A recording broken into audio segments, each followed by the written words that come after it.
बाहर खूब सुंदर मौसम हुआ है, बारिश हो रही है।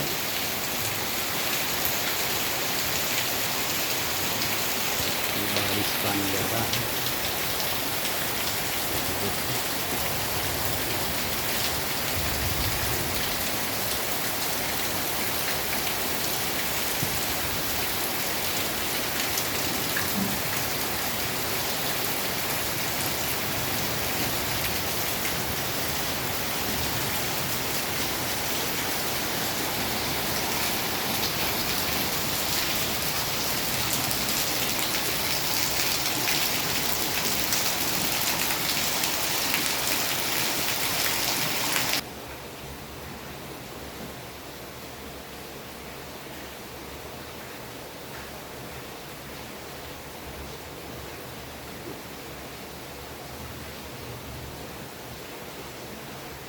घर से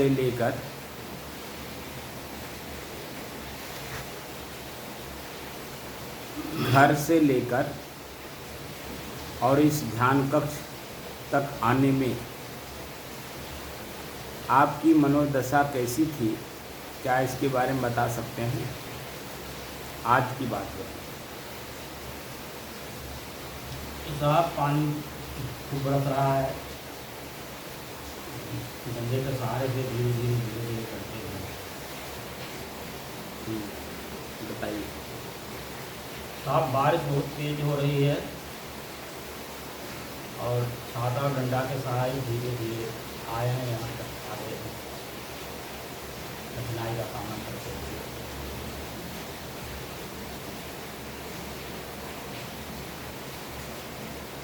मनोदशा की बात पूछ रहा हूँ। मनोदशा कि मन में भय था कि नहीं कि मैं गिर पड़ूंगा या भीग जाऊंगा? नहीं, ये तो मन में भय बना ही था। वही मैं कह रहा हूँ, मनोदशा पूछ रहा हूँ। मनोदशा कैसी भय थी? था कि कहीं फिसल न जाऊँ, गिर न जाऊँ, तो संभाल करके धीरे धीरे उसी से संभाल करके धीरे आया हूँ। तो इसीलिए पूछ रहा हूँ कि डंडा का सहारा क्यों लिया है आपने? इसलिए कि गिरने ना पाए। तो मनोदशा की बात पूछ रहा हूँ कि कितना सावधानी, सतर्कता और चेतना के साथ आप आए हैं ना। जी, बस इतना ही मैं पूछना चाह रहा हूँ कि आप कितना चेतना बना करके आए।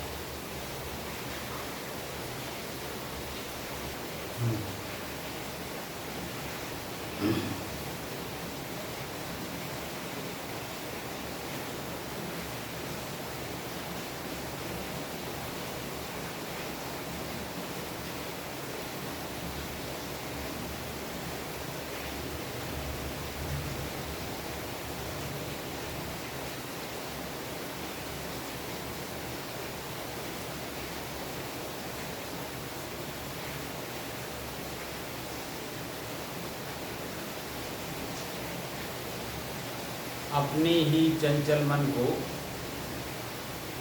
अपने ही बस में करके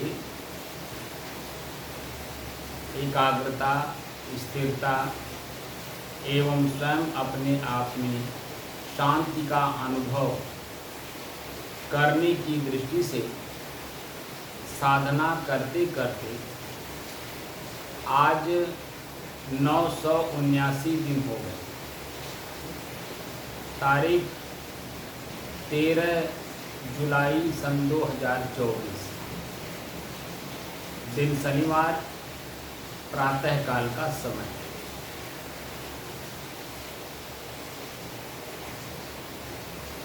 आज बारिश खूब हो रही है। बरसात का मौसम है।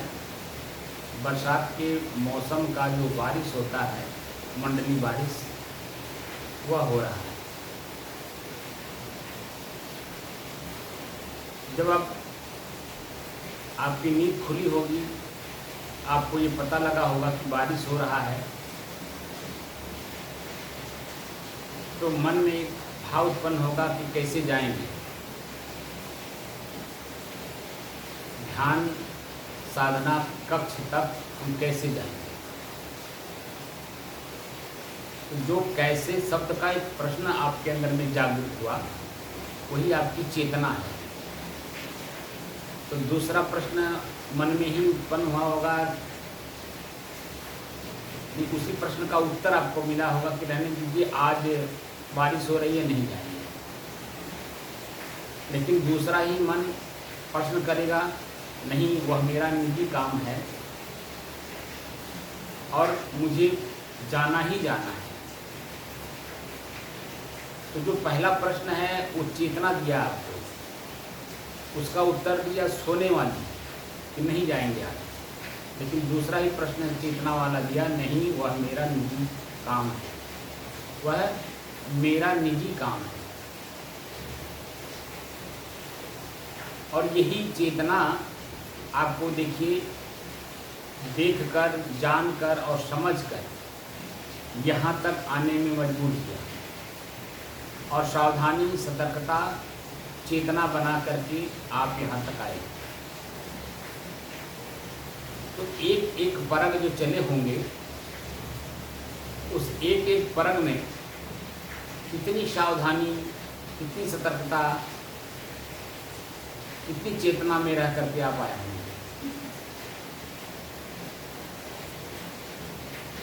पैर को दबा करके एक एक कदम रख करके कहीं फिसल ना जाए, कहीं गड्ढा ना हो, पानी भरा है तो पानी में पता नहीं कितनी गहराई है, हर चीज़ को देख करके आप आएंगे। तो घर से जब चले और अपने ध्यान कक्ष में आकर के आप बैठे ध्यान करने के लिए,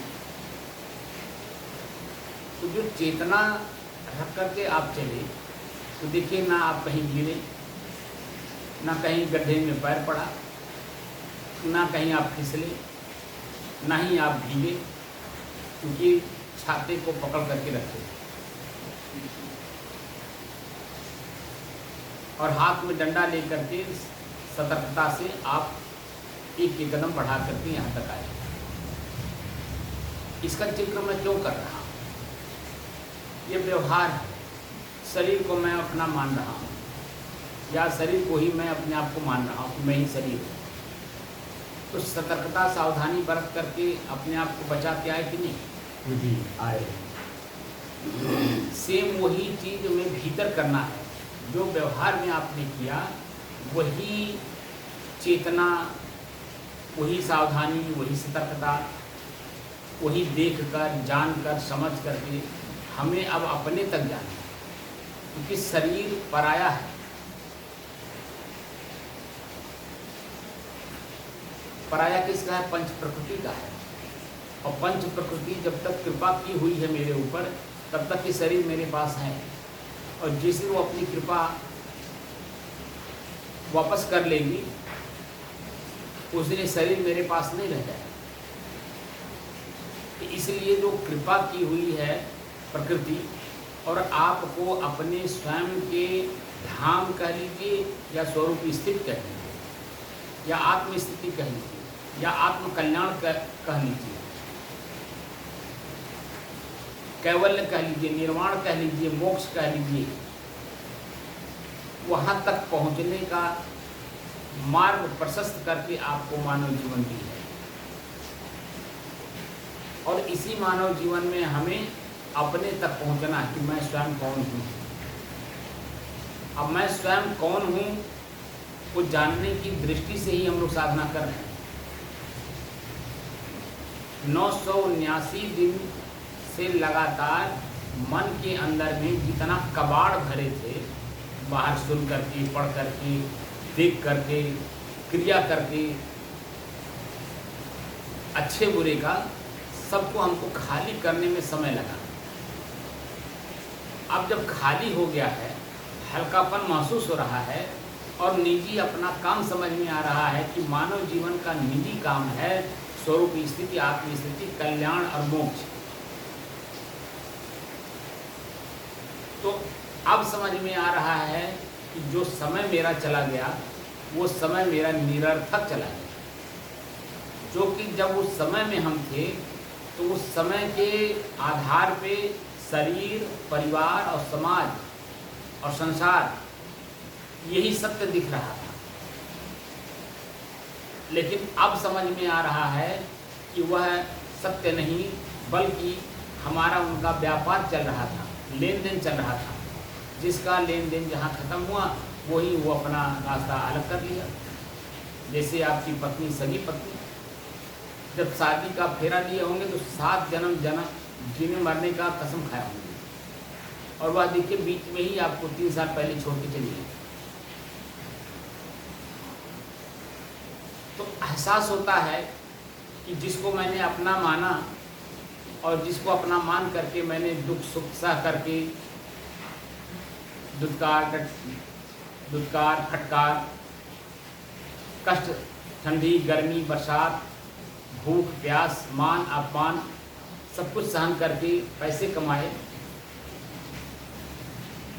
और उनका भरण पोषण किया, और मन में था कि ये हमारे साथ जीवन भर रहेंगे, लेकिन बीच में ही शरीर छोड़ के चली गई आपको।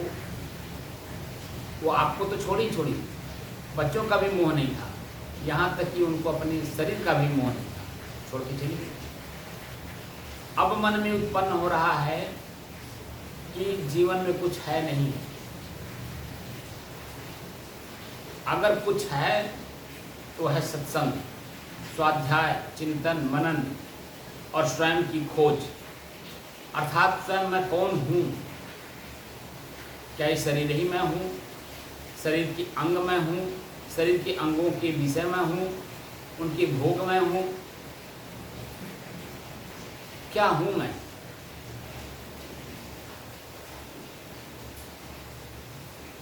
तो मेरा ही अपना किया हुआ कर्म संस्कार मेरे अंदर में भीड़ जुटाए हुए हैं, और उसी भीड़ में हम खो गए हैं अपने आप में। लेकिन अब अपने आप की चेतना करनी है, और उसी चेतना के साथ मुझे अपने घर तक यानी अपने आप तक लौटना है। जो भीड़ भीतर है इन सभी भीड़ों को हमें छांटना है, और वो काम हम लोगों ने कर लिया है। 979 दिन से लगातार भीड़ को ही छांटने में लगे थे। अब अपने स्वयं के स्थिति के बारे में जानकारी करनी है कि स्वयं मेरी स्थिति क्या है।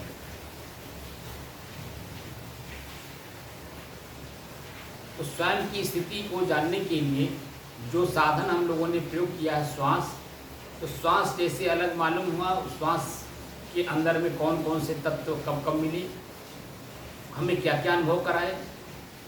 अब उन्हीं को लगातार यानी श्वास को ही लगातार देखने का प्रक्रिया हम लोगों ने पुनः शुरू किया है। तो अब उसमें श्वास में कुछ बाहरी चीज़ें नहीं देखना है, बस श्वास को देखते देखते देखते मनोवृत्तियों को शांत कर लेना है, और शांत करके बस श्वास पे ही ध्यान रखते रखते एक अवस्था ऐसी आ जाएगी कि श्वास चल रहा है या नहीं चल रहा है, मैं देखने का भी काम अपने आप में बंद हो जाएगा। मैं श्वास को देख रहा हूँ, श्वास को जान रहा हूँ, श्वास को समझ रहा हूँ, ये स्थिति भी हमारी शून्य हो जाएगी, यानी शांत हो जाएगी, देखने की प्रक्रिया भी खत्म हो जाएगी। देखते देखते ही ये सब प्रक्रियाएं समाप्त हो जाएंगी, और मेरी अपनी स्वयं की स्थिति एकदम सामान्य हो जाएगी, जैसी होनी चाहिए। इसी पर हम लोगों को अभ्यास करना है कि श्वास को ही देखते देखते एक अवस्था ऐसी प्राप्त करनी है कि देखना भी बंद हो जाए। ठीक है कि नहीं जी। अब प्रारंभ करते हैं अपने ही श्वास को देखने के लिए, और ऐसी अवस्था प्राप्त करनी है, भीतर से चेतना रहनी चाहिए, नहीं कि जब वहाँ आलस नींद जब वहाँ ही आने लगे, भारीपन महसूस हो, ऐसा भी नहीं हो।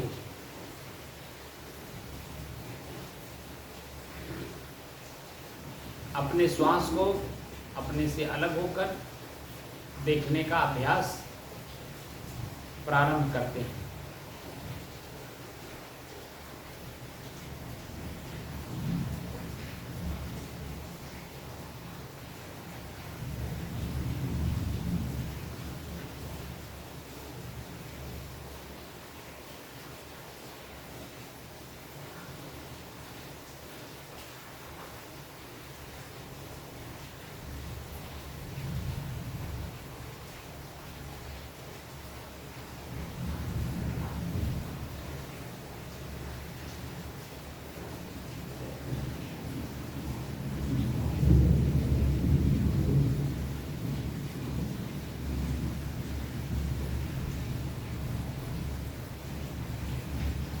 एक बात ध्यान रखिएगा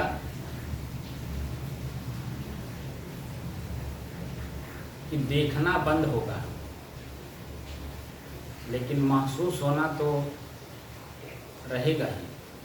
कि जब देखना बंद हुआ तब क्या महसूस हो रहा है। जो दृश्य हमें सामने दिखाई देते हैं, दृश्य देखते समय मनोभाव बदल जाता है, लेकिन जब देखना ही बंद हो जाएगा तो मनोभाव नहीं बदलेगा।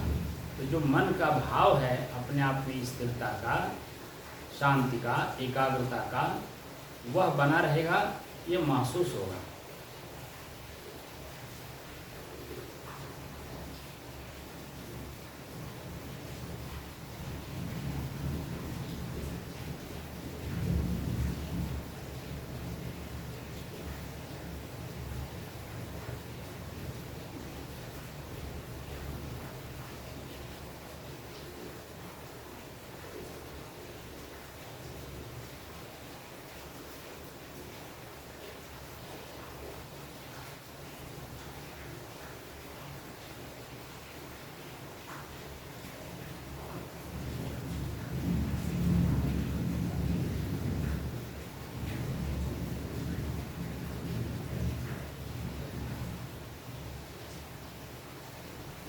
जीवन का अमूल्य क्षण वह होगा जिस समय में देखना बंद होगा और महसूस होगा अपने आप का, अपने आप में स्थित होने का।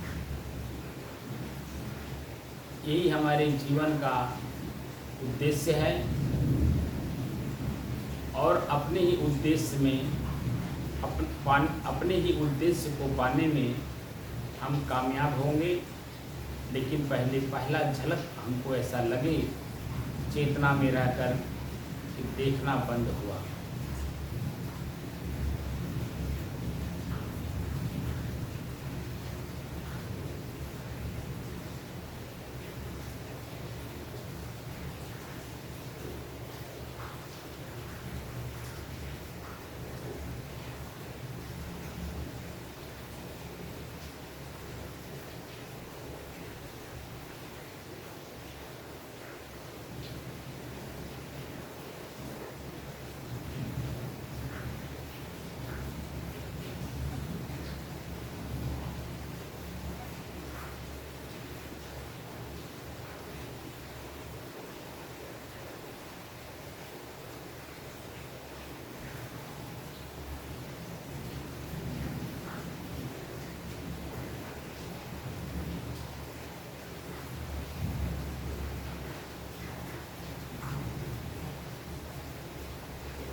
साहिब बंदगी साहिब।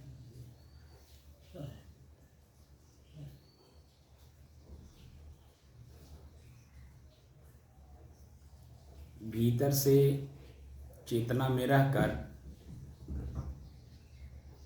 देखने, जानने, समझने और उसे शांत करने की जो स्थिति थी, तो भीतर से शांति कुछ महसूस हुआ कि नहीं? हुआ सर।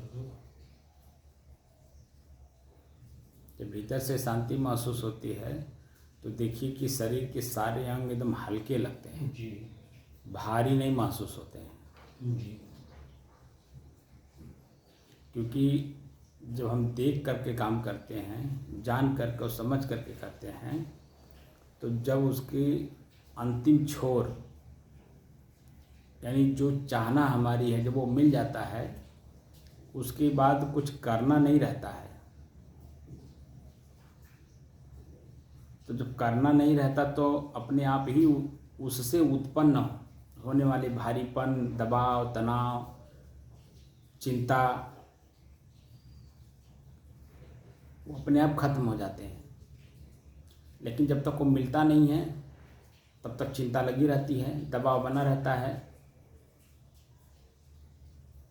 मन में कष्ट होते हैं कि मिल नहीं रहा है, मिल नहीं रहा है।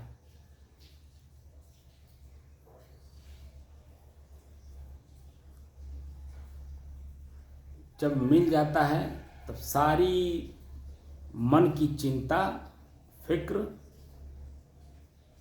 चाहना टोटली खत्म हो जाता है और उस लक्ष्य से हमारी दृष्टि हमेशा हमेशा के लिए अलग हो जाती है, एकदम शांत हो जाती है, सदैव के लिए शांत हो जाती है। जैसे मैंने उदाहरण जो दिया था बेटी का, बेटी जब पैदा होती है उस समय से लेकर के और बेटी के शादी होने तक, यानी वो अपने पति के साथ आपके सामने ही जब तक चली नहीं जाती है तब तक मन में हर प्रकार की चिंता बनी रहती है। हर प्रकार की मतलब उसमें कोई ऐसा चीज़ नहीं है जो उसमें छूटता हो। शादी हो रही है, शादी सिंदूरदान होने के पहले तक चिंता बनी रहती है, क्योंकि लड़के वालों की तमाम मांगे रहती हैं, गांव गढ़ी की तमाम तरह की परेशानियां रहती हैं। पहले आपने देखा होगा आपके समय में शादियां जब होती थी तो आपस में लड़ाइयां भी हो जाती थी, शादी टूट जाता था, बारात गांव में आने के बाद भी बारात वापस चली जाती थी शादी हुए बिना। अभी भी वो घटनाएं कहीं कहीं हो जाती हैं। तो इसीलिए मैं कह रहा हूँ कि हर प्रकार का मतलब हर प्रकार से मानसिक तनाव बना रहता है और जब वही तनाव, दबाव, चिंता, फिक्र, परेशानियाँ समाप्त होकर के और लड़की आपके इस आँख के सामने से अपने पति के साथ डोली हो या कार हो, बैठ करके जब वो चली जाती है आपके आँख के सामने से, लड़की तभी जाती ही है जब सारी परेशानियां खत्म हो जाती, तब देन लेन सिंदूरदान होने के बाद भी भोजन करते समय लड़के की मांग रहती है, लड़के के पिता की मांग रहती है, लड़के के भाई की मांग रहती है, वो जो 5 बुजुर्ग लोग रहते हैं उनकी भी कुछ मांग रहती है, जिसको माड़ो हिलाई कहते हैं। अंत में जाते जाते पौनी प्रजा का भी जो है सबका देन लेन करना होता है। समझ रहे हैं नहीं? जी। सब कुछ खत्म होने के बाद तब लड़की विदा होती है और कोई सामान छूट ना जाए जो लड़की के लिए लाया गया है देने के लिए, या लड़के के लिए जो सामान लाया गया है देने के लिए, कोई ऐसा चीज़ नहीं रहता है कि मन में कोई चिंता बनी रहे। सब चिंता समाप्त करके तब जा करके लड़की विदा होती है और लड़की जब विदा हो गई तब मन में किसी प्रकार की कोई चिंता सदैव के लिए रहती हो तो बताइए, रहती है? कुछ नहीं रहती है। सेम स्थिति यहाँ हमारे मन की है। हम स्वयं अपने घर में अपने ही निश्चिंत होना चाहते हैं सदैव के लिए, तो चिंता वाली जितनी भी काम होगा सब कुछ छोड़ना होगा, तब न जाकर के निश्चिंत होंगे। मन में पकड़ के भी रखिए और कहिए मैं निश्चिंत हूँ, क्या संभव है? नहीं संभव। इसका मतलब है बोलने वाला गाल बजा रहा है। जी।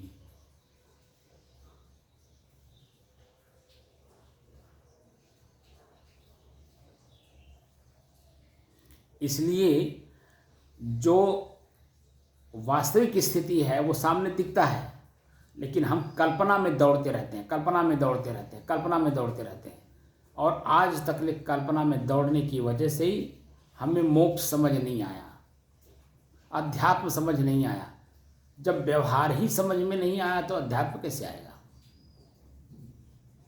और व्यवहार से होकर के ही, व्यवहार से गुजर करके ही अध्यात्म की ओर जाया जाता है। अगर आपका व्यवहार पवित्र है, व्यवहार आप देख कर, जान कर और समझ करके कर रहे हैं, व्यवहार मैं कर रहा हूँ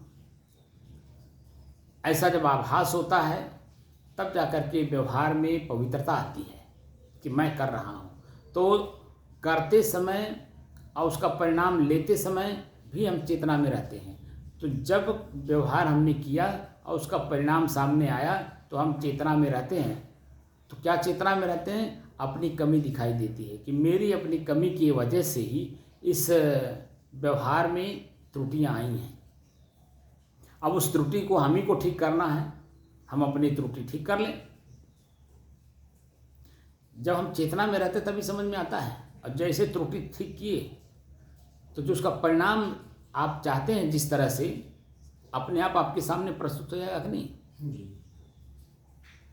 तो सेम टू सेम चीज़ें हैं जो व्यवहार में आप लागू किए हैं, क्योंकि उन्होंने, आपने शरीर को मैं मान लिया, और शरीर को मैं मान करके ही सारा अच्छा काम करते हैं, अच्छा बुरा दोनों। अगर बुरा कर रहे हैं तो भी समझ में आता है कि मैं बुरा कर रहा हूँ, तो आपके मन में दबाव और चिंता बनी रहती है।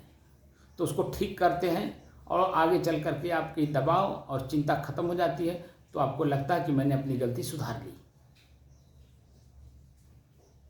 क्योंकि शरीर को मैं मान के किया जा रहा है। अब क्या है कि मुझे स्वयं को जानना है कि मैं कौन हूँ। तो मैं जब अपने आप को जानने की कोशिश करूँगा तो शरीर मेरा है, ना कि मैं हूँ। और शरीर से उत्पन्न होने वाली सारी चिंताएं, दुख, पीड़ा, चिंता मुक्त स्थिति, प्रसन्नता, आनंद, सुख, सब कुछ हमें महसूस होगा कि मेरे से अलग हैं। वो तो मेरे अपने क्रियाओं के द्वारा या प्रकृति के संयोग के द्वारा ऐसा घटना सब घटता है, और उसी को मैं मान करके दुखी सुखी हो रहा हूँ। वह प्रकृति में स्वतः घट रहा है, ये अगर समझ में आ जाए तो मैं चिंता करूँगा किसी चीज़ की? नहीं करेंगे।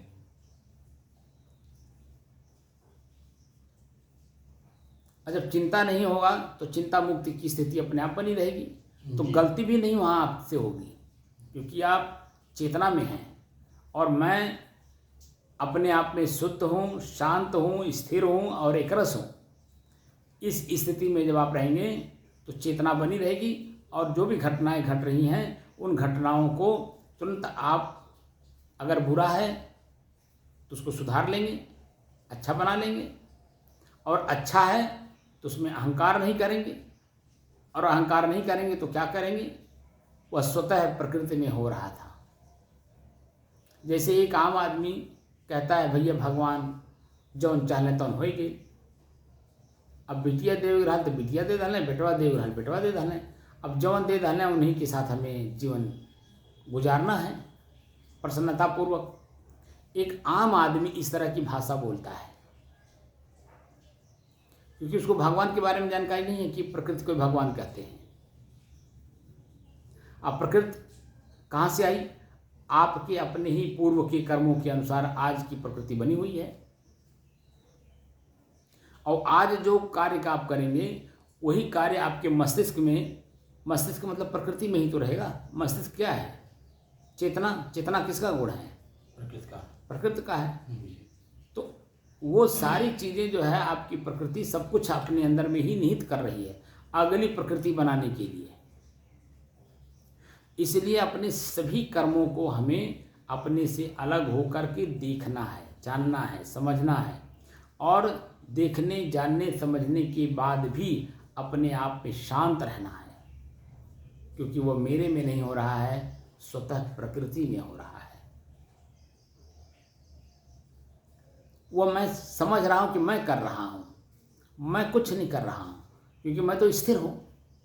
अब स्थिर व्यक्ति बताइए निकम्मा होगा कि कर्मशील होगा? बोलिए। निकम्मा होगा महाराज। जिसको अब निकम्मा कहते हैं ना, वो देखिए कर्महीन होता है तब जाके कर्म, क्योंकि वो कुछ करता ही नहीं है। ऐसे मैं स्वतः है, एक शब्द है ना, वो आपके व्यवहारिक शब्द मैं बोल दिया कि निकम्मा। जब प्रकृति के नियमानुसार कुछ कार्य करेंगे ही नहीं तो निकम्मा नहीं माने जाएंगे? जी माने जाएंगे।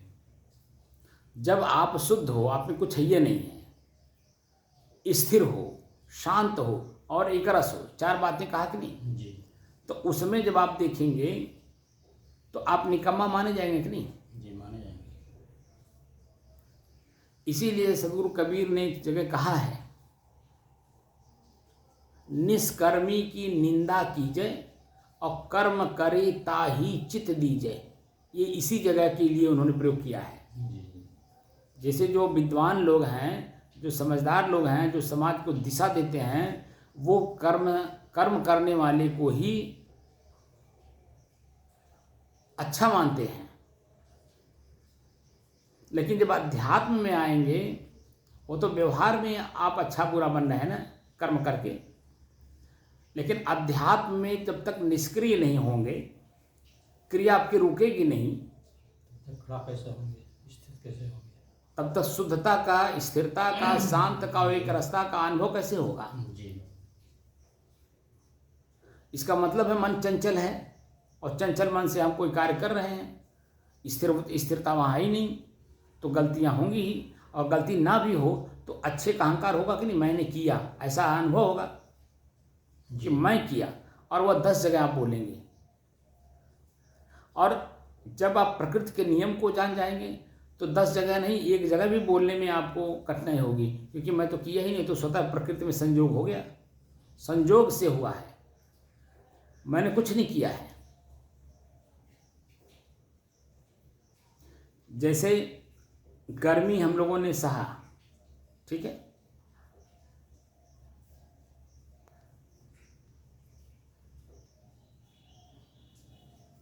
जैसे हम लोग 4 महीने गर्मी सहन किए, तो जब तक अग्नि तत्व अपना प्रचंड स्वरूप दिखाई और उसको दिखाने का मौका तब तक मिला कि जब तक दूसरा तत्व उसमें आके मिला नहीं समय से, यानी जल तत्व। तो अग्नि तत्व का जो प्रचंड स्वरूप था वो हमने देखा, और वही जब अब हम लोग देख रहे हैं कि जल तत्व अग्नि तत्व में मिल गया, तो बदलाव अपने आप में हुआ कि नहीं हुआ? जी, अपने आप को। तो यही जो आज जो है हम लोग कुछ शीतलता का, ठंडई का, आनंद का अनुभव कर रहे हैं जी, यही 12 दिन पहले इसी कक्ष में सुबह हो या शाम हो, दोपहर हो चाहे रात्रि हो, गर्मी, भयंकर गर्मी का अनुभव किए कि नहीं किए? जी किया गया साहब। और क्या स्वतः आपने कर दिया कि जब पानी ला करके बरसा दिया? ये प्रकृति द्वारा हुआ साहब, आपने नहीं किया। नहीं, प्रकृति अपने आप कर रही है। ये समझ में बात आई कि नहीं जी, कि प्रकृति स्वतः कर रही, मैं कर नहीं रहा हूँ। जी, लेकिन प्रकृति के नियमानुसार जो वर्तमान में दिखाई दे रहा है दुख सुख, हम उसका आनंद ले रहे हैं। जब गर्मी प्रचंड स्वरूप में थी और उस समय में जो अनुभूति हुआ, ताप, आँच, गर्मी, व्याकुलता, बेचैनी, घबराहट, दम घुटना, जलना, झुलसना, उसका भी हमने आनंद उठाया कष्ट सह करके। लेकिन हम मरे नहीं ना, नष्ट नहीं हुए ना, जल करके एक मुठा राख नहीं ना हुए। हम तभी भी हैं कि नहीं हैं जी। और वही आज 10-12 दिन के बाद पहले ऐसा हम लोगों ने अनुभव किया, और वही 4 महीने के बाद और आज से लेकर के 10-12 दिन पहले के बीच में देखिए कई बार बारिश हो गई। अब बारिश ऐसी हुई, घनघोर हुई, पूरी मंडली बारिश हुई, तो ताप, आँच, गर्मी, जलना, झुलसना, बेचैनी, व्याकुलता, घबराहट, उसमें गिरावट आ गई कि नहीं आ गई? अपने आप आ गई, बिल्कुल आ गई। अब श्वास लेने में कहीं दम घुट रहा है, कहीं ताप लग रहा है, कहीं आँच लग रही, कहीं पसीना हो रहा है। एकदम नॉर्मल स्थिति है। ना हम जल तत्व हैं और ना ही हम अग्नि तत्व हैं, तो दोनों के मध्य की स्थिति का अनुभव हो रहा है कि नहीं हो रहा है? जी, हो रहा है। ऐसे ही जो साधक साधना करके अपने मन, इंद्रिय, शरीर को अपने बस में करके और शांत भाव से प्रतिदिन अभ्यास करता हुआ अपने आप का अनुभव करता है, तो देखता है कि प्रकृति में स्वतः सारे कार्य हो रहे हैं, मैं कुछ नहीं कर रहा हूं।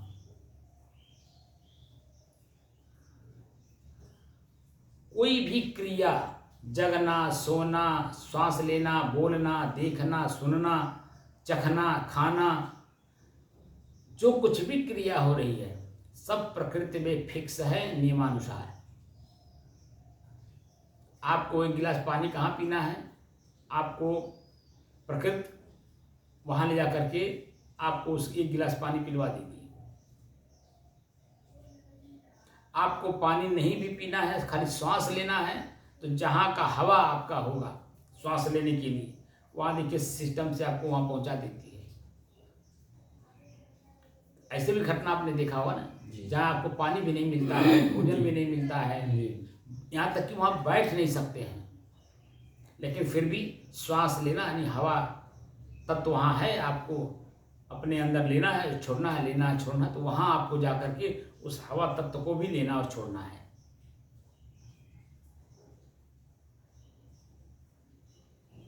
तो जो कुछ भी क्रिया होती है ना शरीर के अंदर में, वो सब स्पष्ट दिखाई देता कि प्रकृति में स्वतः हो रहा है, मैं कुछ नहीं कर रहा हूं, क्योंकि मैं तो निष्क्रिय हूं।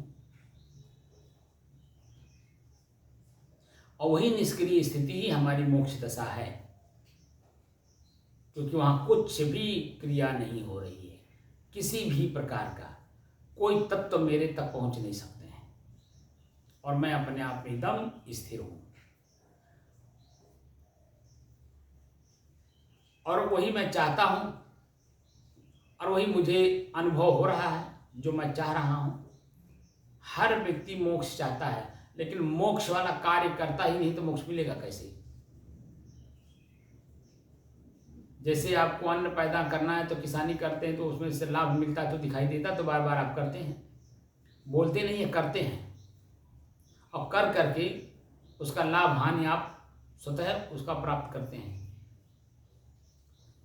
बिजनेस करना, नौकरी करना, या कोई आपके अंदर में गुण है उसका प्रयोग करना समाज के सामने,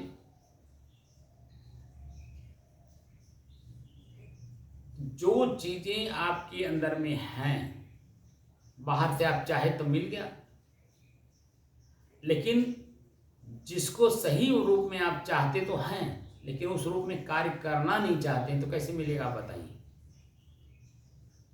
अन्न पैदा चाहते हैं तो खेती के नियम से खेती करते हैं तो अन्न पैदा मिल जाता है। अब यहाँ हम मोक्ष चाहते हैं, लेकिन मोक्ष के नियम से कार्य करते नहीं तो कैसे मोक्ष मिल जाएगा? आप बताइए, मिल जाएगा? नहीं मिलेगा। अब समझ में आ रहा होगा कि मोक्ष दशा है क्या? मन का निर्विषय हो जाना ही मोक्ष है। जो सदगुरु कबीर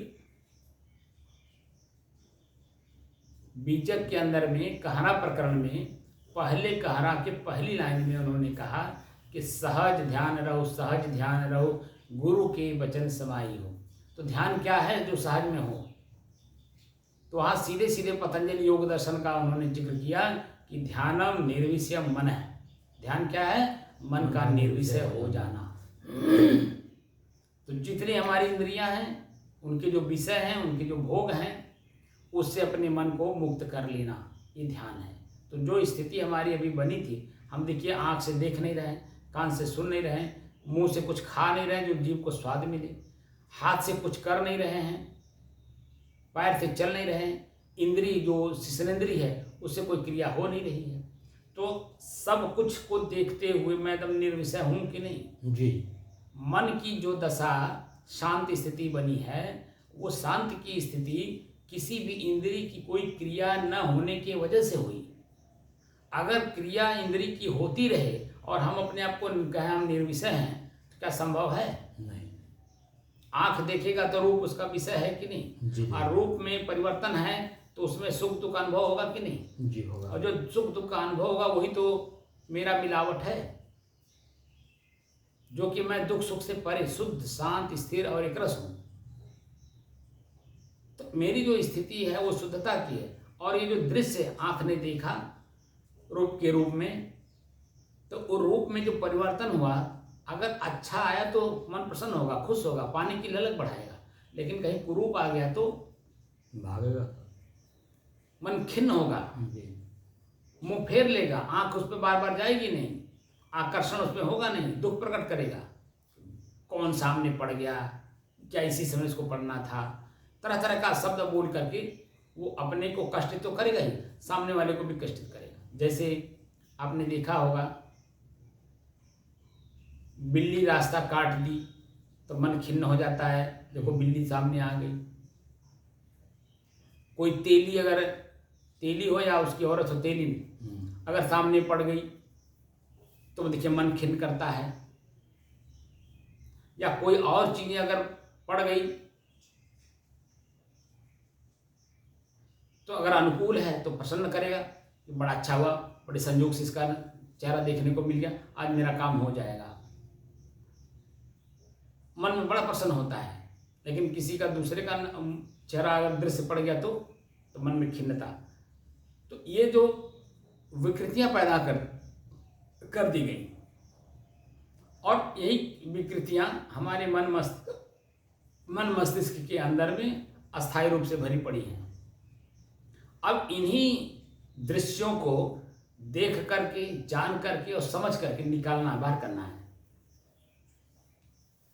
मान लीजिए बिल्ली अगर रास्ता काट दी, आपको लगा कि ये बिल्ली मेरी रास्ता काट दी, वो बड़ी गलत काम की, तो क्या बिल्ली के लिए आप गलत नहीं हैं? जी बिल्कुल गलत है। उसको भी तो कहना चाहिए कि क्यों ये मैं इसका चेहरा मैं कैसे देख रही, मैं तो जा रही थी अपने शिकार करने, अब मेरे शिकार में बाधा बन गया, शिकार मिलेगा ही नहीं। तो ये तो उसके लिए भी तो कष्टदायी है।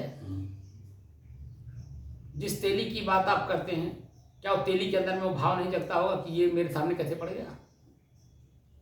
मैं तेल बेचने जा रहा हूँ, मेरा तेल बिका ही नहीं, सामने आदमी पड़ गया, हमारा तो आज का दिन पूरा खराब हो गया। तो जो मनोभाव आपके अंदर में है, तो वही मनोभाव उसके अंदर में भी तो है। तो गलती पे गलती हम लोग करते जा रहे हैं, गलती पे गलती करते जा रहे हैं, लेकिन अपने आप में अपने आप को सुधार नहीं रहे हैं। क्योंकि वास्तविकता तो ये है कि हम खाली आत्मा आत्मा चिल्लाते हैं कि पढ़ लिया, सुन लिया, अब फलाने ने कह दिया, फला किताब में लिखा हुआ है कि तुम आत्मा हो। लेकिन आत्मा को जब तक स्वयं अनुभूति नहीं करेंगे, देखेंगे नहीं, जानेंगे नहीं, समझेंगे नहीं, और ऐसे किसी ने कह दिया मान लिए। आत्म तत्व का मतलब वो जो शांति अवस्था होती है, वही तो आत्म तत्व है।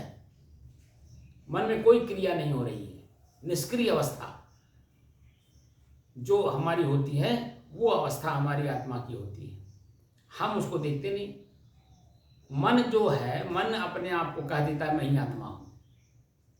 जब शांत स्थिति रहती है, निष्क्रिय अवस्था रहती है, जिसको हम नींद भी कह सकते हैं, हम बार बार नींद का जिक्र भी कर रहे हैं, उस समय में मन कहीं रहता है? नहीं रहता।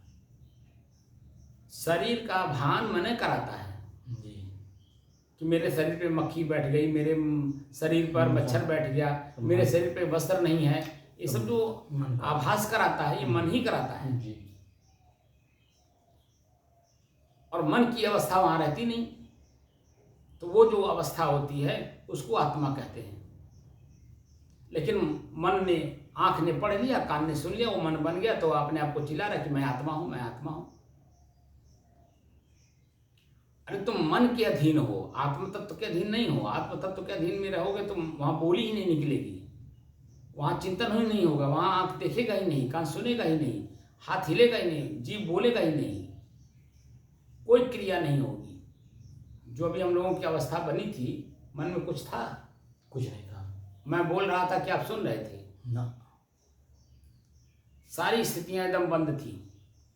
तब हम लोगों ने वो जो निष्क्रिय अवस्था है उसका अनुभव हम लोग कर पाए, हल्का फुल्का। पूरा तो उसमें तो परिपक्वता लाने की जरूरत पड़ेगी ना। आज पहला दिन मैंने बताया कि देखते देखते एक अवस्था ऐसी आएगी जहाँ देखना ही बंद हो जाएगा, सुनते सुनते एक अवस्था आएगी जहाँ सुनना ही बंद हो जाएगा,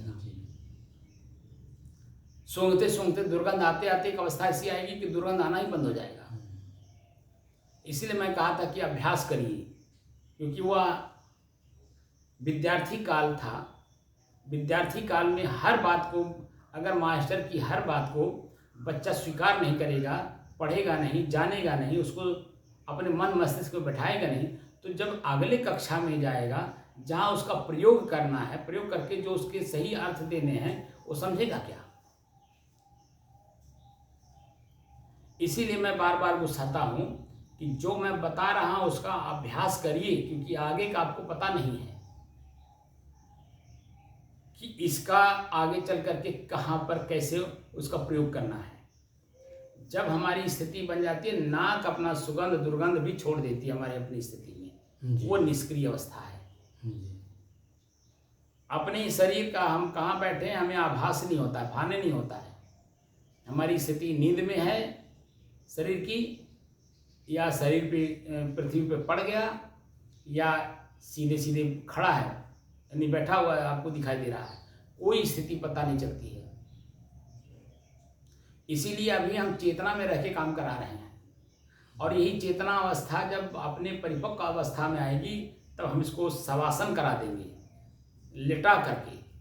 और जब लेटा करके कराएंगे तब वो 2 घंटा जो है आपका जो महसूस होगा, वह स्थिति जब बनेगी तब जा कर के महसूस होगा कि आप मेरी परिपक्व स्वरूप स्थिति बन रहा है। अभी तो बहुत दूर चलना है, बीच की पड़ाव जो है, अभी जो हम कान में आवाज़ डाल रहे हैं, शब्द को डाल रहे हैं, वो कान में जा कर के मस्तिष्क पूरा पकड़ नहीं रहा, जिसको स्थिर कर सके ताकि आगे काम आए। इसीलिए मैं चलते उठते बैठते सोते जागते हर चीज़ की मैं अभ्यास करवाना चाहता हूँ कि आपकी दशा आँख सामने देखे, लेकिन आपकी दशा मनोदशा बदले नहीं। दृश्य को देखते हुए दृश्य कैसा है ये समझ में आ जाए, मन बदले नहीं। आपकी एक रूपता, एक रास्ता बनी रहे। वह अवस्था एकदम क्लीन अवस्था है, शांत अवस्था है, शुद्ध अवस्था आपकी है। और वो स्थिति जब आ जाएगी ना, तो जिंदा रहते ही, शरीर में रहते ही आपकी मोक्ष दशा बन जाएगी। इसीलिए जो इस लेवल के संत हैं वो साफ साफ कहते हैं, जियत न तरो मुवे का तरिहो, जियत ही जो न तरे। अपनी ही बुराइयों से अपने आप को बचा करके शांत स्वभाव में बने रहना, ये सबसे बड़ी उपलब्धि है। और वो अभी देख कर, जान कर, समझ करके, सतर्कता पूर्वक सावधानी रख करके और चेतना में रह करके, जब हम किसी कार्य को चेतना में रह के करते हैं तो सावधानी सतर्कता अपने आप आ जाती है, हमें लाना नहीं पड़ता है। जैसे मैंने शुरू में ही बताया कि जैसे आप घर से जब चले हो तो किस मनोभाव से चले हो, क्या क्या मनोदशा बदली, तो साफ साफ वहाँ दिखाई दिया कि बड़ी सावधानी के साथ, सतर्कता के साथ, चेतना में रह करके, देख कर, जान कर और समझ करके घर छोड़ करके और आप इस ध्यान कक्ष तक आए। और जब घर छोड़े, ध्यान कक्ष आने तक एक एक आपकी मंजिल हो गई, एक लक्ष्य हो गया। और जैसे आप आकर के बैठ गए, शांतिपूर्वक आंख बंद कर लिए, आपका लक्ष्य पूरा हो गया। अब 2 घंटे तक लगातार ना आपको चलना है, ना देखना है, ना सावधानी रखना है, ना सतर्कता रखना है, ना चेतना में रहना है। शुद्ध अपनी दशा में आप 2 घंटा हैं। अब फिर जब यहाँ से उठ करके घर जाएंगे तो बारिश तो बंद हो गई, क्योंकि आवाज़ नहीं आ रही है बाहर की, लेकिन कीचड़ तो रहेगा, पानी तो रहेगा। जमीन की जो दूरी है वो तो उतनी ही रहेगी, और इस दूरी में आपको सतर्कता, सावधानी, चेतना, देखना, जानना, समझना, ये तो क्रिया रहेगी ही। और जब घर पहुंच जाएंगे तो फिर वहाँ 4 घंटे के लिए, 6 घंटे के लिए आप फिर बिल्कुल निश्चिंत हो जाएंगे, क्योंकि शाम को फिर 5 बजे आना है। तो अभी घर पहुंचने के बाद और शाम को 5 बजे तक आप एकदम बिल्कुल निश्चिंत, निष्फिक्र, निर्द्वंद रहेंगे कि नहीं जी। कि कहीं नहीं जाना है, बस खाली घर में भोजन करना है और एकांत कमरे में अपना अभ्यास करना है। बस यही 2 तो काम रहेगा जी, यही काम रहेगा। ये जो बीच की दूरी है, निश्चिंतता की, निष्फिक्रता की, निर्द्वंदता की, यही आपकी अपनी स्थिति है, क्योंकि वहाँ क्रिया नहीं हो रही है। अनेकों प्रकार की क्रियाएं नहीं हो रही। कान सुनेगा नहीं, आंख देखेगा नहीं, पैर चलेगा नहीं, हाथ कुछ करेगा नहीं, इंद्रिय निष्क्रिय वैसे ही है, उसका कोई चाहना है नहीं। तो मन की जो मनोदशा है वो बिल्कुल इन चीज़ों से मुक्त रहेगी, और जो काम आप कर रहे हैं साधना की, अभ्यास की, उसमें पूरा मन लगेगा। और मन लगा करके एकदम शांत भाव से अपने कमरे में अपना अनुभव करें।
तो बात तो समझ में आ गई होगी। जी। तो यही कार्य करना है, बस निष्क्रियता अपनी जो स्थिति है, उसी निष्क्रिय स्थिति को हमें देखना है, जानना है, समझना है, और उसी में अस्थायी रूप से अपने मन को शांत करना है, अस्थायी रूप से। जी। अभी तो क्षणिक रूप में होगा, थोड़ा होगा, लेकिन जब बार बार अभ्यास करते जाएंगे तो उसमें इजाफा होता जाएगा, अपने आप बढ़ोतरी होती जाएगी, और वही बढ़ोतरी आपके लिए आगे काम आएगा। ठीक है ना जी। साई बंद कर दिए। अपनी निष्क्रिय स्थिति को देखना है, जानना है, समझना है। और अभी तक तो हमने जो क्रिया करके देखा उसमें तो चिंता मिली, जी। ठीक है ना, जी। भय मिला। अब उसी क्रिया को निष्क्रिय कर देना है, जिसमें निश्चिंतता आवे और निर्द्वंदता और निर्भयता अपने आप अनुभव हो। जी। ठीक है ना। जी। साहिब बंदगी, साहिब बंदगी, साहिब।